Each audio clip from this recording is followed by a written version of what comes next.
Woo! Okay, welcome back, everybody, to the Lookout. I'm, of course, Meelz, and I'm not here with JG Okotsu this week. What can I say about this? JG Okotsu has... Fuck, how can I say this? Okay, all right, run it back. I'm Meelz. I'm not here with JG Okotsu this week, but hopefully he will be back very, very soon. But who I am joined with, longtime friend, best friend, LJ of the Big Eyes podcast. Sir, welcome to Kame House. Welcome to the island. This is in 96.5, so you're only here for a couple hours, pretty much. Like, yeah, I gotta stop and show my face. I gotta bring, I came through, brought some refreshments. This is, yeah, why not bring some refreshment? What did you bring? What is it that you're what do you? I brought Oolong more weed because he gotta continue to roll up. I brought some snacks. I got a sweet tooth, so it's nothing but like sweet treats. I brought like some cookies. Okay, all right. I'm done with that. Some stuff to just walk around, some cupcakes, things that are portable, like I don't want to make a lot of dishes. Bring some fruits, bro. Bring some fruits. I'm a street 30 plus. I'm on the other side of 30. Now I'm just like, I'd rather bring meal like protein bars. You gotta there we go. Yeah. Something healthy, something to offset it. Yeah, absolutely. Because I'm gonna be the weird one, just like, yeah. Man, cookies. All we got are cookies. All we got are cupcakes. I'm gonna be that one. I'm gonna be that guy. It's like, you didn't bring water, or like no water, no peaches, no apricot, no pineapples, no summer fruits. Yeah, no dragon fruit, none of that. Like, we don't really grow it on an island here. It's just part of the facade. Nonetheless, welcome, my friend. Welcome to the episode. This is just me and you. We're tag teaming. We haven't really done anything together. Just us. In quite some time. Yeah, it's been. I was thinking about that the other day. I was like, "Damn, it has been a minute since me and Meelz has done something." Me and Jeff been working. Wink, wink. See y'all in the fall. But it's been a minute since me and you been on. And I manifested this because I definitely did say in the beginning of when y'all dropped the schedule for summer at comments, I said I'm gonna find my way on here somehow. Like I'm gonna break in somehow. Very much so true. Okay, so listen, new things in our lives. First of all, Big Eyes is bi-weekly right now. How are you feeling the schedule? I'm literally interviewing now, but how are you feeling the schedule? How are you kind of feeling in terms of just the load and everything like that? With manga, I mean, manga's kind of doing its own thing right now. It's been off this week. It would have been great if we had some stuff to talk about, but it's off, like all of it except Spy Family. Shout out to Spy Family. That chapter was a banger though. That chapter was crazy. If you're in are we gonna call this, like, what is it? The cruise arc? I don't even know what you would call this. You might. They definitely have arcs, but we don't really name them because I think we just enjoy Spy Family as a whole. So we don't really get into the whole, like, this show probably does have arcs, and like, now that I think about it, I mean, I think it's like, but the thing is though, is that Spy Family, for me, Spy Family, especially reading it, it's like a set of like mini arcs. Like, there's nothing that really goes super long form. I'm pretty sure like the longest arc that they have is the tennis match, which is which was amazing. Actually, I mean, it might be the intro arc might be the longest, or at least that getting into school thing. Oh yeah. Sidebar for everyone who's listened to the Lookout, and you haven't listened to the Big Eyes. I don't know why you wouldn't, because it's legitimately, we're peas in a pod. We're like, one hand shakes the other. Spy Family is a manga. Is a manga that we enjoy, that we've been pretty much championing for the last year and change, because it is a manga about a family which the husband is a spy, the wife is an assassin, and the daughter can read minds. So, a bunch of hijinks that you can get into there. We've been a strong proponent of this for like the last year and change. but yeah, we're just enjoying it, and just like it was the only thing that came out this week, which I'm pretty cool at. But I mean, Endo writes on his own schedule anyway. He probably saw that nothing else was dropping this week and was like, "Fuck it, I'm gonna drop." Because I feel like he didn't care. He was like, "Yo, I'm literally, I just set my watch to whatever date that you guys need me." He's probably like, "Yo," because literally nothing else is here this week, and he was like, "I guess I'm dropping." Like, yeah, that's what I'm saying. Like he probably was just like, "Fuck it," like no one else is dropping. Like, cool, this is my, He said, "Fuck it, I'll do something." No one else is here. So how's the Big Eyes? How's the change kind of been? Man, it's different because I definitely do miss talking manga every single Monday, and being weekly. Like I always look. Besides the interview that you had, but you did an amazing job, by the way. I want to let you know. I appreciate you. Hey, J5 gave me the funniest fucking feedback, and he was like, "You are a completely different person on podcast." He was like, "How the fuck do you sound so professional?"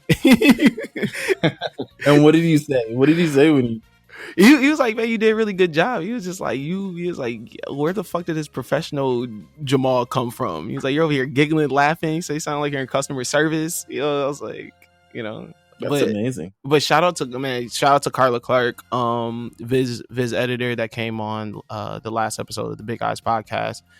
She was amazing. She's worked on the 3 titles that she's working on is Undead Unluck, Mashal, and Kaiju number 8. All 3 really big names right now in Shonen Jump. 3 newcomers. I mean, when you say they're newcomers, they've definitely solidified themselves though as very reliable,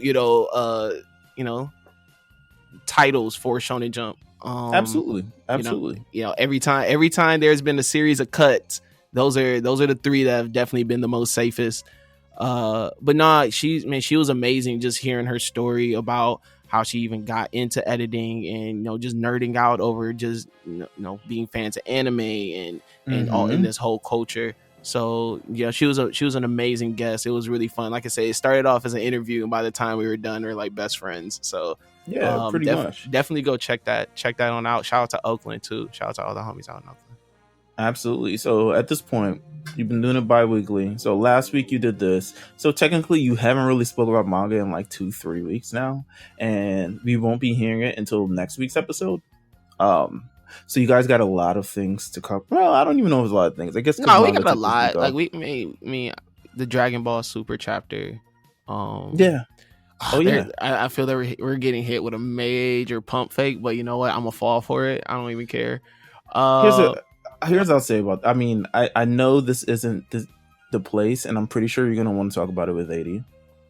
Man, we can talk about it here. 80, listen, 80 be chilling. I mean, yeah, we're gonna. So here's how I feel about this latest Dragon Ball Super chapter. And if you're not caught up to the Dragon Ball Super manga, I mean, if you're not caught up to anything, just be realistic. This podcast is just going to be a bunch of spoilers about things that I've watched or listened to or experienced or something along those lines. This is big spoiler alert. So I mean, unless you just don't even care about spoilers, which you shouldn't, I feel like even if you're an anime only person, the experience of watching an anime and reading a manga are so different. It's so different. It's like, even if I tell you what's happening or what's going to happen in the future, experience it and seeing it animated you're still going to get the same effect and same feeling. So I mean, That's just my personal opinion. But if you're that's with all types of spoilers, by the way, because there are spoilers that go around. I watch a show called The Challenge. Spoilers come out. The spoilers for the entire season have been out since before. Season doesn't air for another 2 weeks. Spoilers for the season's already out. I know who wins. I know who loses. I know who gets eliminated. But it's part of the experience is going through the motions with the show and seeing all the, the little nuances and the little social commentary and the little, relationships and et cetera, and building the world kind of like that. That's why I'm not really that mad about kind of spoilers. But this Dragon Ball Super manga is, I don't know.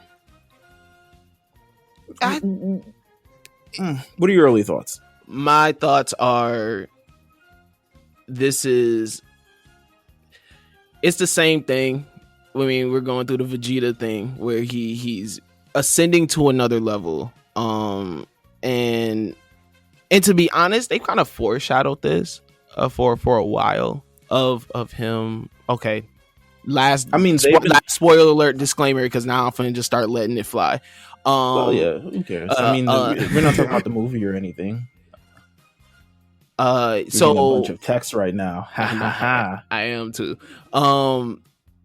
So pretty much though, Vegeta is becoming a god of destruction. Like that's what's happening. I think this is something that has been foreshadowed for a moment, because I mean, even when you go all the way back to the tournament, the universe tournament, he battles Topo, who was also a god of destruction in training, or is becoming the next god of destruction. So I think that these things that are happening now are they've been kind of foreshadowing this for a minute, especially even when you look at him and Goku's relationship with Whis and Beerus. Like Vegeta, like, Whis has been the one training them, quote unquote, but Whis has always been more like, I'm finna just go, like, I really like Goku more than Vegeta. And even though Beerus has been kind of hanging in the background, like, you could tell though that Beerus has a different kind of soft spot, for Vegeta than he does Goku. Low-key, I think Beerus is just waiting for Goku to do something just to kill his ass, because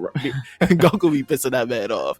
I don't think I feel like if he was going to do that, he would have done that already, or they would have like at least foreshadowed of like Beerus is going to start killing, or he isn't happy with Goku already in that type of fashion. What I'll say is about this is that the only kind of silver lining, because I do agree that it's a bunch of the same thing, and while this chapter was good, I think it was a lot more action than anything.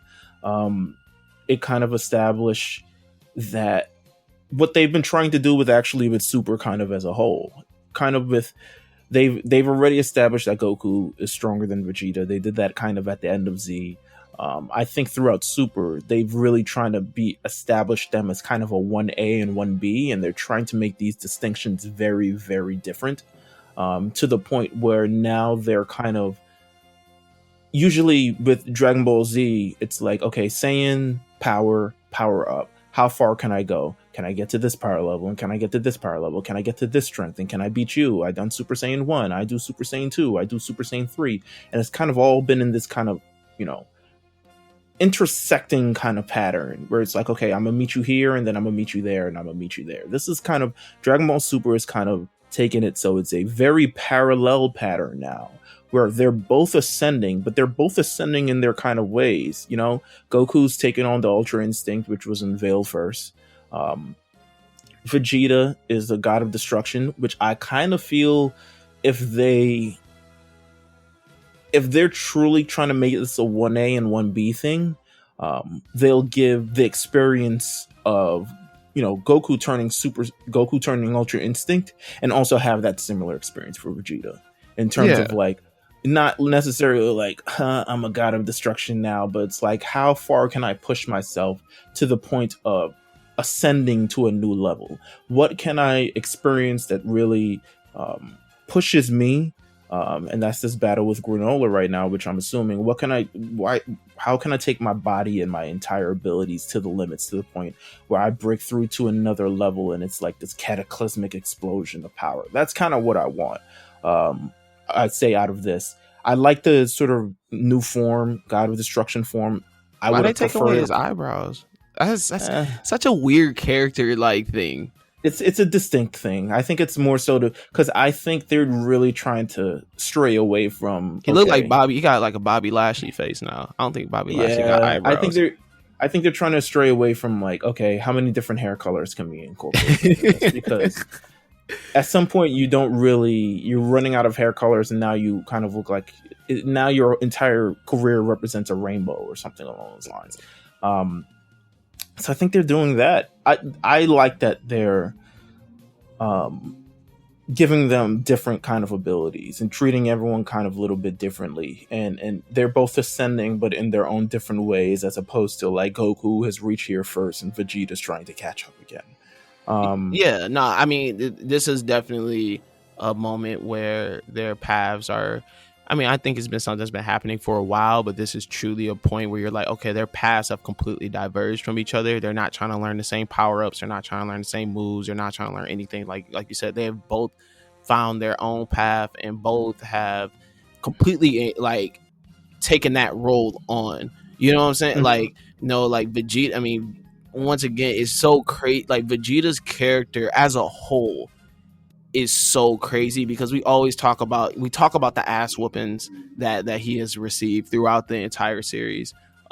Which I have no doubt in my mind that there's more to come. Yeah, there's definitely more ass whoopings to come. That's just my thing. Yeah, listen, we know, but when you truly look at his character, there probably isn't a better written character in the entire series, especially when you look at his growth and seeing all the things that he's kind of had to go through and overcome. Like his character is, as a whole, is just really well written. Right. He's always kind of had these moments where you're like, damn, like that's not Vegeta-esque, but he does it in like a Vegeta way. Like even him going to Yard Rat to train. Obviously the big moment of him sacrificing himself against Boo. Like, man, like he has, you look at his whole story, it's like seeing where he started and where he's at now. You're like, damn, like this is amazing. Because you look at Goku, like Goku's is still the same Goku that we've met before. This is still the same guy. There's no change in Goku. But like you look at Vegeta, you're like, fuck, this is a complete whole character now. You talked about it on the Big Eyes interview thing, but you just said essentially like Vegeta has much more latitude to do a whole bunch of other things because he's not the main character, because he's not with Goku, he kind of has to stay within essentially this degree of like, okay, here's what I can do, here's what I am, here's what I do, and occasionally I come in and save the day.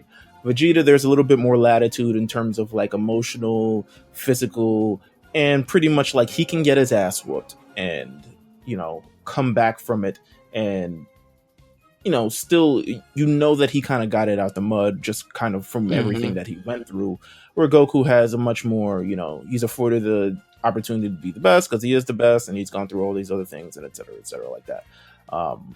So just looking at those two characters, I'm looking at them less because I feel like we haven't gotten, I think in Super, especially this post Universal Survival, the post Tournament of Power arc, they've been kind of beaten up similarly. I wouldn't say like one has been completely washed thoroughly more than the other, which is very much so different in terms of how they kind of treat the show. It really does feel like they're making Vegeta and Goku kind of on a similar kind of standing.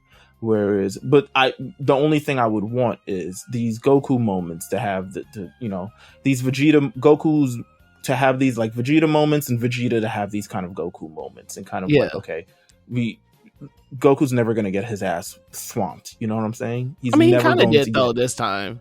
He punched that. He's still alive. Like he's not on the brink of like. It's not there's never been a humiliating defeat. I don't think this has been humiliating. I think he just got bested in the situation because won his power. But I don't think he's ever been like what Frieza did to to Vegeta, where he like beats him up for like 4.5 episodes. You know what I'm saying? I don't think. Vegeta, but like Frieza shot Vegeta in the chest though. Like that was a completely. And then, Granola kind of does the same thing to Goku, and just Goku lives, So it's not. So it's kind of Teflon. I want to be protected like that in life. Someone. Yeah. He's like, oh, you stopped my heart. Oh, I'll just get it started again. You know what I'm saying? Like, it just is what it is. But I don't know. I'm here and there. I'm kind of enjoying it. I'm kind of not. But, it just is what it is at this point. Let's see what else is kind of out there. Well, have you been watching anything new or different or stuff like that? Man, to be honest, I've kind of been I've been heavily reading. I'll say that switching to bi-weekly has allowed me to read a lot more things. Sure. Right now, I'm really, really tapped into Aoashi. I think that's how you're going to say it. Aoashi. It's a soccer manga. And I love it. I think it's so good. Do sports mangas have a hit differently with you because you used to be an athlete? Because like, yeah, it does. It really does, because I think sports mangas done right, when they're not super shonen-esque, something like. So what, like, I would say, like, so what parts of like these sports shonen sports mangas like you could relate to the most? Because I've never particularly been on any types of organized sport. I think it's the grind really that you really get involved with. And I love how, so for me, like, okay, so it's kind of a two-part thing. When you're looking at it from like a writing standpoint, just how the story flows, I love it because, you know, with sports, you know, you got games, you got tournaments, and you're able to kind of break up these highs and low moments between like the game. And then once the game is done, now they have like practice and their outside life, and you're kind of able to like learn more about the characters. And then you go back into the game, and then it's like that's like the high moment, the very tense moment that you go. But for me, like reading sports manga, I love it because you really, you know, you get caught up in the grind of it. Like you see all these characters, and they're all like, you know, they're all figuring out what their strengths and weaknesses are and how can they play up more on their strengths, but like how can they also like strengthen their weaknesses. And you can just really connect with that. I mean, even being an athlete and playing sports before and having to kind of go through that, but also just in the day-to-day life of damn, like, you know what I'm saying? Like I connected with, you know, even with my career now, I'm just like, wow, I know how it feels to be, you know, have to go to this next level of, you know, what seems like this next level and having to adjust to a different type of pacing. And, you know, you're now working or playing and doing things at a higher level than you have ever done before, and having to find like joy in struggling and having to like have the mindset of damn, I'm kind of fucking up right now, or I'm not performing at my best right now. How can I turn it around or switch it around? So you're able to, you know, you're able to kind of connect with these characters on a deeper level, on the level that's like really like down to earth, you know, in a way, because you're like, this is real things that they're going through. You know, it's not like, you know, it's not like they're out here fighting demons and, you know, doing all these things. Or it's like, you know, like they still have their own struggles and whatnot, but it's like, you know, sports are a real thing. You know, sports are a real thing that you can experience, and you understand kind of like the grind and the hustle of just being an athlete. And I've always like kind of, I mean, I've read very few sports mangas or sports just series in general. But I don't know. I have to live through it vicariously through whatever sports team that I watch, which is like basically the Knicks. It's like, damn, you know, I'm trying to like relate Haikyuu to the Knicks and stuff like that, and kind of like, okay, the level of competition keeps getting higher and higher. How do we adjust to this? And can we adjust? And believe it or not, most of the times, I mean, at least this season, we kind of have, but it's kind of that mindset, which I'm like, I never truly got to experience that. And I'm kind of like, I feel like I'm too old to. I don't really want to join any organized community sports right now. But you gotta do a powerlifting competition. I think you can go crazy. No, you guys have grossly overestimated my powerlifting. Like, bro, I've not lifted heavy in a very, very like, Meelz, you're gonna throw like 350 on the bench and then be like, oh, this is light. Like, I forgot how. No. let me tell you something right now. I used to post a lot lifting because I could lift a lot. Now I can't lift as much because of the whole pandemic, and I've just kind of like changed the way I work out. Give you a couple months, bro. Just give you a couple. I mean, I've really kind of just changed the way I've worked out entirely. Like, I don't lift heavy anymore. Like, I will go back to it eventually, but I just don't lift like an astounding amount of weight anymore. I used to be able to bench 225, and I can't even do half of that. I mean, I can do half of that, but I can't even do as much as that anymore. Like, it's really like the struggle, and you know, it's nice kind of like having to go through that grind again, because I love the challenge mostly of working out, which is why I used to do it so often. But like, but sports manga is like you're gonna fall in love with that. I mean, even though you never played like organized sports, like even weightlifting, like there's a certain mental strength component to it. Is there a weightlifting manga?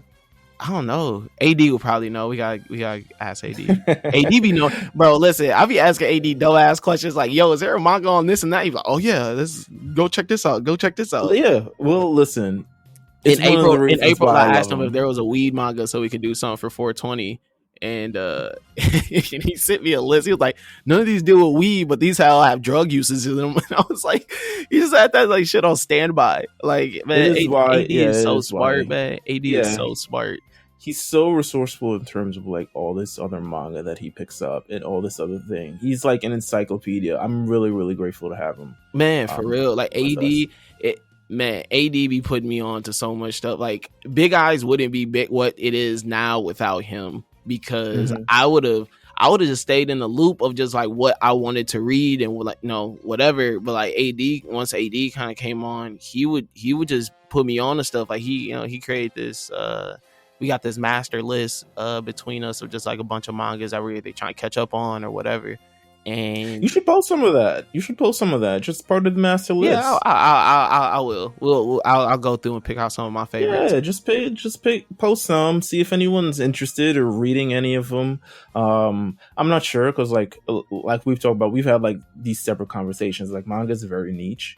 Not a lot of people read manga. Even people who watch anime don't read manga. So it's kind of like a very niche type of thing. But it's just I think personally in the next 5 years more people will start reading manga. Oh, definitely. Because of how good these animes are getting. Oh yeah.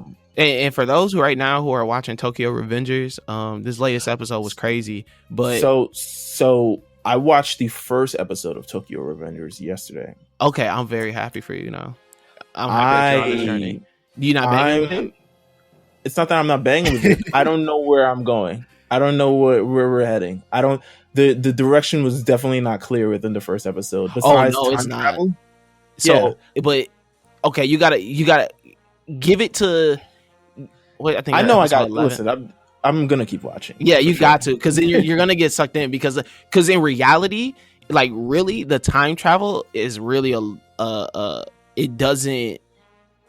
The time travel really doesn't mean much in terms of like, you know what I'm saying? It's not like this whole like he jumps back and forth, obviously, but it's like they don't pinpoint on like he's a time traveler. Like it's one of those things where it's like, okay, he just so happened to go back in time and this is his mission while he's back there. But like it's not like, it's not on some like in-game shit where you get all these different things where he's running into his old self and this and that. But because I'm worried, because once you start introducing time travel to stuff, things get the rules get kind of thrown out the window. It kind of depends on, like, for instance, right? This episode was supposed to be the one on One Direct Priority. Great show, by the way. Amazing show. Will happen. Yeah, will happen. I don't know. Maybe I should save this for the show, but I'm going to say this right now. I don't know if the end is the end. I don't know if this is the end of the show, because it feels like it could introduce into a new thing. Based on, I don't know if you saw, they like had an hour-long special that released like last month or something along those lines. I haven't watched it yet, but I do. I need to. Yeah, it's based on that, which we'll talk about on the next episode. So maybe you want to watch it before the next episode, or before you actually listen to what we're going to talk about. I might crash that one too. I'm just have Jess send me the link. I'm just gonna pop up. It might be a little crowded. Whoa! Spoilers.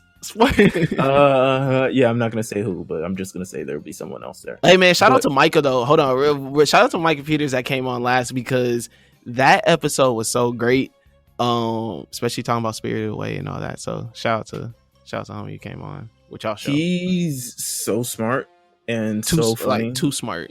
Yeah. People who are too smart scare me. Like, I'm smart, but like there's people who like know a lot, and I'll be like, I think y'all know too much. Like, y'all don't open up Pandora's box. He's like, so he has a sound only podcast which I listen to. Once I log on, because it's a Spotify only, it's on the Ringer, it's Spotify only. Whenever I decide to get on Spotify, which is, he pretty much has that entire app, because I'm really only there to listen to the podcast. Him and his partner Justin Charity, they do an amazing job. Like, they're both two incredibly smart. And I didn't tell him this on the last episode, but like, I'm a super fan of both of them, just based on like kind of like how they break down things. Because I don't like telling people certain things, because then she's like, yo, bro, don't weird me out. But I have a massive appreciation for them because they do say these incredibly smart and just great analysis, and the way they break it down is funny, and it's not too over the top, and it's not too like wordy, and you know, it's just the right mix. But nonetheless, like the Tokyo Revengers show, because everyone has kind of talked about it, I decided to dive in. I'm gonna keep watching, obviously. I've wrapped up. Obviously, I didn't finish One Direct Priority before we think, so I kind of wrapped it up in these last couple days, and just kind of like wow, just kind of having to explore things on a different level. I can't wait to talk about it because there are definitely questions that I have. What else can I say? Oh, finishing Naruto. We're gonna talk about that in long form. But I finished the original Naruto. I wasn't even supposed to be the first 100 episodes, but finish everything canon. I didn't go anything that was not in part of the manga. I didn't watch because I don't got time for that. Nah, I mean the fact that you listen, you're a trooper. I'm just gonna say that. I dunk on Naruto way too much. I'm not gonna do it today. I'm gonna be a nice person today. And who cares? I mean, at the point, it's like, you know. Hey, the funniest shit though is the other day when you make the post of Sasuke's birthday, and it's like, say something nice, and no one said anything. That's because you can't say anything nice about Sasuke. What can you really say nice about that, man? People knew. The people know. He's kind of an asshole. Yeah, he's a dick. He's a dickhead. Yeah, I do not like Sasuke. His brother did was right. I have to see the rest of the. I have to see Shippuden or Shippuden. What's it? How do you say it? I think it's Shippuden. Okay, all right, whatever. I have to watch that part. It's Jeff said it's more adult, well, more mature, I guess. But I don't know. I'll talk about it when we get to the Naruto episode. But I see why people like the show. Don't get me wrong. I think if I watched it as a kid, because I didn't even watch Naruto or even get into Naruto until I got a little older. Wow. I think if I watched it as a kid, though, I probably would have liked it. Yeah. Just because it's more like, it's just more violent. It's more like action. Like I think the fight choreography in there is way better than right. I think the choreography of the fights are better than Dragon Ball Z. So I think I would have probably definitely been a fan. But the fact that I watched it when I got older, I think I was probably like 16 by the first time I watched Naruto, and I was kind of just like, man, this shit's ass. Like, this shit's whack. Like, I was just like, man, what? Like, I couldn't get with Naruto as a character. It wasn't a really. I really didn't. I'm assuming you had watched mad other anime by that point. Oh yeah, definitely. I was, because I think of so many times, like I think of the time like, yo, if I started watching Dragon Ball Z today, how would I feel about this shit? Like, I would feel I would feel the way I think I generally feel about now, but I think so many people have these ties to these characters in the show and kind of like their, I guess, evolution and maturity, which you don't get with a lot of animes and stuff like that. Like you never see one extend. I mean, there are very few that have extended this long, and the other one is One Piece, which people also love and adore. And Dragon Ball Z, which people love and adore. And I'm not going to say Yu Yu Hakusho because there's not really much of a time gap there. But all these shows with these like My Hero Academia, for instance, people love that show. Mm-hmm. But these time gaps where these characters mature and they go through things and blah, blah, blah, and da, da, da. I could see why people fall in love with that, because you also mature and you also go through these things and you also grow as a person, and you want to take a snapshot of like, wow, he was this when he was before and he's this now. It's similar. How do you feel with Vegeta, right? Mm-hmm. Like look at how Vegeta started and look at where he's at and kind of like the development of that character. I think that's what generally people find out of these things. But I think it also, one part of its play is just, I'm getting way too much into this, but this is the best part of talking about anime, though. Hey, me and you kind of butting heads, though. I mean, it's really been over My Hero Academia, but me and you kind of been butting heads in the chat over my anime manga takes. Because I feel like I feel like, all right, so we're obviously butting heads. Ooh, massive spoilers coming ahead, especially if you are not caught up on My Hero Academia, the manga. Okay, yeah, this is big, and we won't get too deep into it. You're gonna have to listen to the Big Eyes podcast for the rest of this talk. But sure, I feel like it is going exactly how it should probably go. And the show is not going to change suddenly, or rather, not suddenly, drastically change. Drastically is a better word. The show is not going to drastically change because some kid is a little more angsty. Like, he's not going to start blowing people's heads off because he's having currently a bad, he had a bad couple weeks. Yeah, he's had a bad few weeks. I mean, and I agree. I don't think that my quarrel with it isn't that it needs to change drastically. You know, he doesn't need to be blowing people's heads off. But I feel that right now, I mean, and this even ties into just what we were just talking about. Right now, anime and manga, this is the most, like, when you really look at the content of the shows, like they have like the most freedom that they have ever really had. Like, even when you're talking about like when Dragon Ball came over, like Dragon Ball Kai, like they edited out so much stuff. There's not blood, there's none of like this, that, and another. Like, now they're able to take all these different types of risk and go kind of as extreme as they really want to and be okay.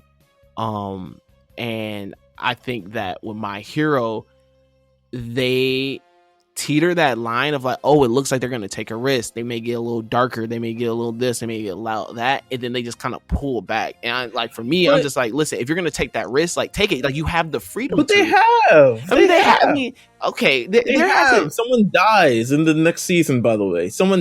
Actually, mad people die in the next season. Okay, yeah. That, but it's low stakes. It's really low it's not. Stakes. Someone gets stabbed and dies. Like, right then and there. But even sorry for the spoilers, but someone gets stabbed and dies. And does that do we miss that person? I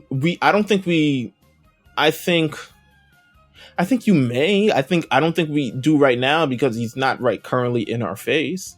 But I do think we will miss that person once a certain fucking arc starts in the damn anime. But yeah, why are they dragging it? It's like, I feel so bad in saying that this is not a great. I think this is not their best season, but this but I will say this: the show has been for the past 2 seasons building up to what we're going to get next season, but it's a bit of a long trip there, and kind of like the show is broken into certain acts, and I think one of the major thing is the post All Might world, and I think a lot of the stakes and a lot of the height and a lot of the intensity kind of died once they had that fight with All Might, and then All Might lost his powers for once and for all and stuff like that. And we really kind of it's like, for instance, the NBA when Jordan retired the first time. It's like, who's the next guy? Who's the person we can trust? Is it Tim Duncan? I'm not going for the Tim Duncan. Is it David Robinson? Fuck, he's old. He's washed. Like, is it Kobe's not there yet? You know, LeBron hasn't showed up yet. Like, who is going to be the person who kind of like captivates us and you know, ascends and like grabs our imagination and completely is just unstoppable? We haven't really found well, you do get to that person in season 6, but like through season 4 and season 5, it's like the NBA between probably like 1998 and whatever, like 2003 when LeBron is finally drafted. Like, it is kind of like, what's happening here? Yeah. It's a lot of build, it's a lot of dialogue. I personally, I'm disappointed, but I feel like it might. I'm gonna wait for the season to end, and I'm gonna binge it all entirely. Yeah, that's what I usually do, anyways, with My Hero. I always watch like the first few episodes, kind of get that My Hero feeling back, and then I just go, okay, yeah, I'll watch it when it ends. But man, for me, I just want them to take more risk with characters that matter more. You know, like, mm-hmm. I think that's why I love Jujutsu Kaisen so much and such a fan of that, because he he is able to, he takes risks, but he takes risks with like main ass characters. You know what I'm saying? He takes risks with like characters who are like really tied and integrated to the story. Now I'll say that My Hero, that they have expanded their universe so much that there is a lot of players and and pieces in play right now. So I understand that there's probably a different type of struggle that you may have with maybe either killing off a character or doing this with a character or doing that with a character. I honestly think contextually it sticks to what they should do, because for instance, I think Jujutsu Kaisen is a violent world where even out the gate it's like violence. I think the premise of this show was kind of like hero society and stuff like that, and it's a show about kids, school, and all this other stuff that it kind of caters to. I think it doesn't really it doesn't really travel into the drastic changes in the characters and stuff, because I think they're trying to pace and tell the story about, and I mean, which Jujutsu Kaisen is kind of doing as well, but I don't think I think they're painting with like different strokes. Oh yeah, they are. They definitely are. This the My Hero Academia one is a little bit more like, we're coloring kind of like within the lines, but we're still making this kind of beautiful artwork. And I think Jujutsu Kaisen is like, this is streaks of red, and now we're doing streaks of blue and streaks of black, and it's kind of this awesome, intense kind of feeling. And I think I like them for different reasons. But I feel like with this My Hero, like the stuff that's kind of happening right now in the manga, I think it's the story right now of pretty much Deku trying to ground Deku again. Yeah, I mean he's off his rocker. He's off his shit right now. You know what I'm saying? He went through this kind of traumatic experience. He's not really listening to anyone, but I think the one thing that he will kind of buy into was his friends, who he's all grounded through certain points of their own thing, and that's why they did that kind of like when this episode premieres of like that last chapter, there's going to be a huge clip show. No, I do really like that. How they did that, how especially with the characters that they use, because you're like, damn, like these aren't really he's characters affected all of them. He's affected all of them in some certain way, and they're kind of reciprocating that love back. So that's why, I mean, we haven't gotten to I think next chapter will be whatever Bakugo and Uraraka, and I think there's one more. I think, man, listen, this Ida, this gotta end. And Todoroki. This gotta really. I think next chapter we're gonna get the Ida, Todoroki, and Bakugo moment. I think it's gonna end with like on some Uraraka giving this nigga like a kiss on the forehead type shit. Her finally opening up like, I need a, you know what I'm saying? She got her feelings. This musty guy a kiss on the forehead. Like, he's super musty, super disgusting. You know what I'm saying? He off it though. Deku just seeing red right now, and is any nigga that's ever been mad over some shit and just started seeing red. He's just off dealing. Of it.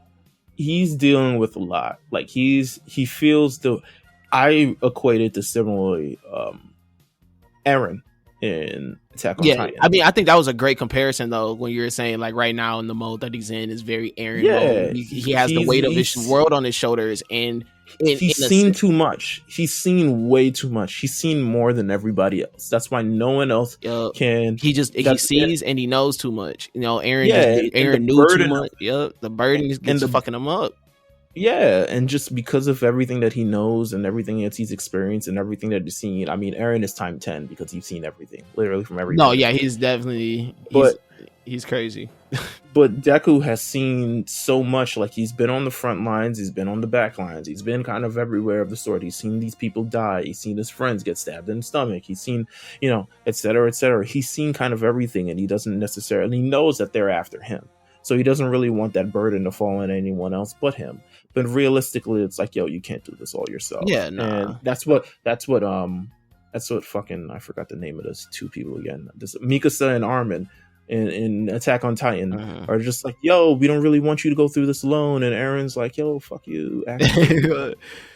But he does it from a point of, in his head it's love. In his head he's doing it out of love, and just no one really understands it because once again no one has that burden. Like same with Deku right now. He's like, man, I'm doing this shit out of love. Like I love y'all and I always want to make sure y'all straight, and then but they don't understand that because they don't have the struggles that he have. I think the only other person that is truly that kind of understands that is Bakugo, because he's also been on the front lines. He was the first person to know the secret and all that, so he has kind of. But Bakugo's changing in a different way, right?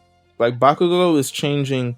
He's maturing. He's definitely maturing, and because it's because of the things that he's seen as well, and because of the things he's experienced. He knows the burden that Deku has to go through. He's been on the front lines and been stabbed himself.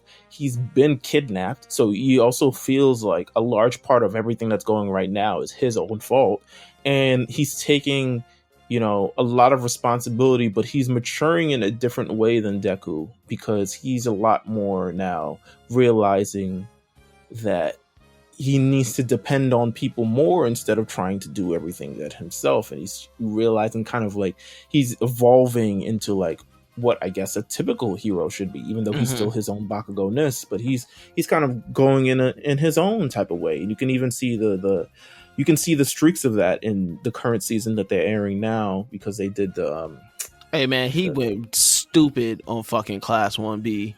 Yeah. But he incorporated. He went full like I'm on, like it's one v everybody. right. But he's still kind of, there's a little bit of trust with his other classmates as well. And like, I trust that you guys got it. And he obviously said, he was like, listen, I'm not a hero if I let anyone get captured, and I'm going to do this without any casualties on everything, and everyone just do what you got to do, and I'm gonna do what I got to do, and there's gonna be no casualties. And I think that's it's growth, it's development. That's but it's happening in a much Bakugo Hive slower fashion. Jujutsu Kaisen, I think I can't wait for that to come back August 2nd. The goat's back August 2nd. It's like, I like it because it's a little bit, it's like abstract a little bit. You can't really compare right now Jujutsu Kaisen to anything else. It's on its own playing field. It's on its own level. Like you really can't say that there's some, like, man, I know people are always gonna continue to make like the Naruto comparisons and yada yada yada. And I saw a little bit in the beginning of it. I'm outside of the surface level shit of maybe some character designs and some tropes and shit, but like when you look at 1,000 other animes and mangas, you can say it's the same exact thing. But when you look at the story and how the story is being told and the things that that he has done with the characters and the stories, like right now you can't compare it to anything else out running. Like it's I think just how the story and just the feel of the story is that much different than everything. I agree. I can't wait for it to come back though. Calling games. It's gonna be. I still don't know what it is, but me either. we gonna break it down for y'all though. We gonna get you a episode of. If you get, they need a whole chapter of it breaking down, because they are. I think what Jujutsu Kaisen lacks in things is properly explaining how things work. Oh yeah, always. But that's the fun part of the journey. You gotta. No, it's not. Yes, it is. You just gotta figure shit out. You just gotta shoot the dice. You gotta roll the dice. You just be like, well, but if I keep having to go to like pages and like figure out how things work, because like I want to continue and go along with the journey, but like if I have to stop and be like, wait, what the fuck happened? He's moving at how many frames per second? So like he's counting in between frames and stuff like that. Like it was, or 60 frames. I forget what it was. Whatever. Oh, you talking about Naoya? When him and Maki were fighting, Maki was counting his steps. Yeah, and he was like, "Yo, body bag that man." Shout out to Maki too. Listen, but I thought it was great. I thought it was good. But it takes. I feel like it takes a couple reads, couple times to like sit down, sit back.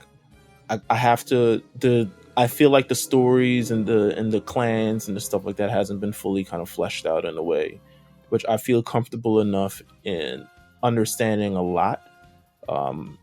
But it's all part of the story, and the story's gonna. How many years we got on this? Left of Jujutsu Kaisen? Yeah. I think, man, we probably got one more year and a half. He ready to hang this shit up. Probably. I hope you don't rush it, but probably. I don't know. Make a movie. I mean, he said, do a one shot. Do a one shot. He even said though, like, once he's done with this, like, or when he comes back, he's like, this is gonna be like a completely new story. Like, it's like we're starting a new story. And so, like, I I personally don't see what. I don't see this running longer than another year and a half, 2 years max, maybe. But I think that he's ready to kind of wrap this story up. I mean, he's said it multiple times of just like this was never meant to be something super long running and super like, any of that. So I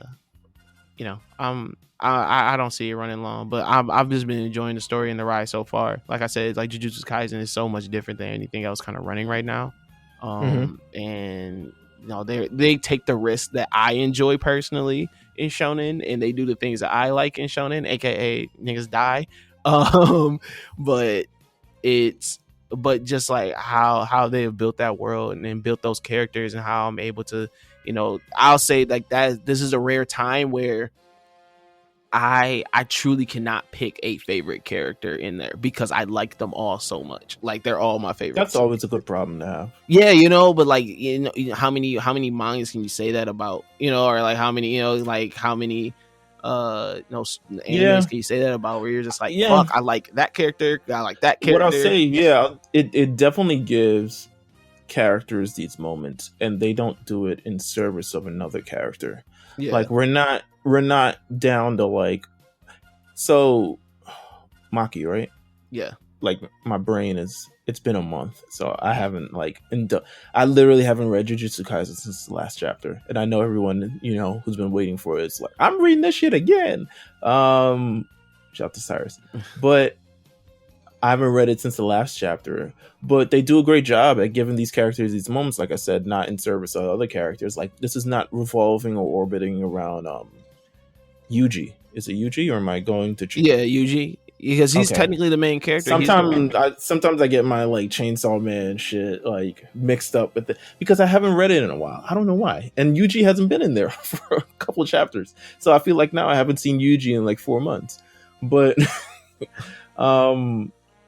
but everyone gets their kind of like their spot to show. Everyone looks strong. Nobara, Megumi, Yuji, Maki, Panda.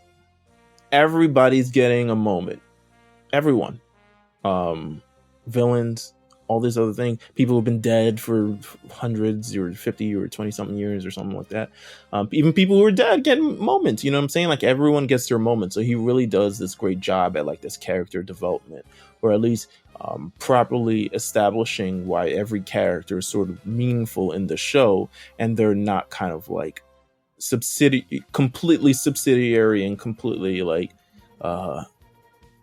in service of like but I'm just Yuji's best friend, like, you know what I'm saying? Like, nigga, like, I'll kill you too, like, that's heat.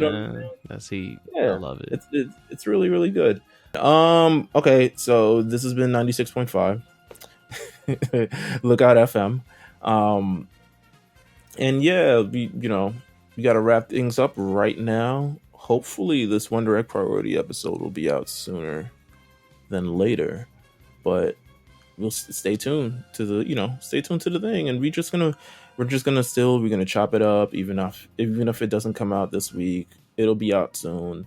And then we have Naruto to talk about, and then we have another episode 99, which I still have no idea what the hell we were doing for that. But until then, Jamal, thank you for coming through always, bro. And chopping it up for literally close to an hour about nothing. Y'all, they're gonna love it though. The people are gonna love it, as always. I would hope so. Yeah, until then, we'll see you guys next time. Take care.